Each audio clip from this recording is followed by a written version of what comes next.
Ajo vrau vrasësin e vajzës së saj në sallën e gjyqit. Në vitin 1980 në qytetin gjerman të Lubeskut, një nënë e vetme, Marian Bachmeier, po përpiqej të mbante në këmbë jetën e saj dhe të vajzës 7 vjeçare Ana. Punonte ne të gjata si kamariere dhe dinte se mungesa e saj e shpesht po i rëmbente Anës një pjesë të fëmirisë. Megjithatë mes tyre kishte diçka të palëkundur, dashurinë. Në 5 maj të vitit 1980, pas një mosmarrëveshje të vogël me tëmën, Ana nuk shkoi në shkollë. Ajo shkoi tek fqinji Klaus Grabowski, 35 vjeç, kasap dhe një abuzues seksual i dënuar më parë i liruar nga burgu.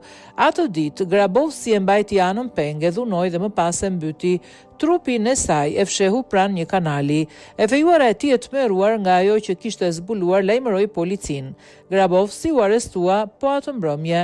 Për Marianën jeta u shkatrua në një çast. Vajza e saj kishte humbur jetën nga duart e një njeriu të cilin Ana e kishte besuar.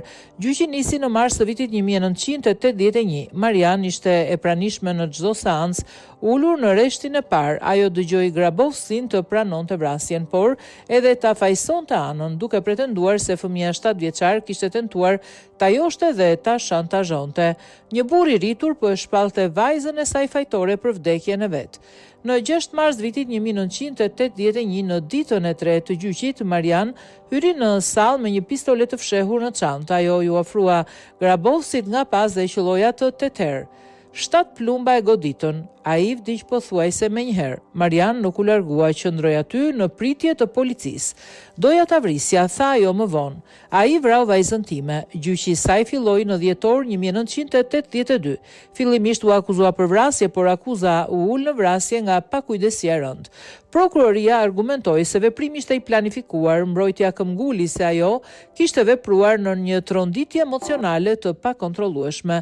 Gjatë procesit, kur ju kërkua një mos të shkrimi, Marian shkroi: "E bëra për ty Ana", dhe rrethoi fjalin me 7 zemra të vogla, një për çdo vit i jetës së vajzës së saj.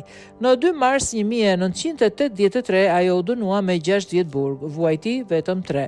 Pas lirimit u përpoq të rindërtonte jetën, u martua, u shpërngul në Nigeri dhe më pas në Sicili, ku punoi në një hospice. Aty u diagnostikua me kancer pankreasi. Në intervistat e fundit, Marian nuk shfaqi kur pendes për atë që kishte bërë.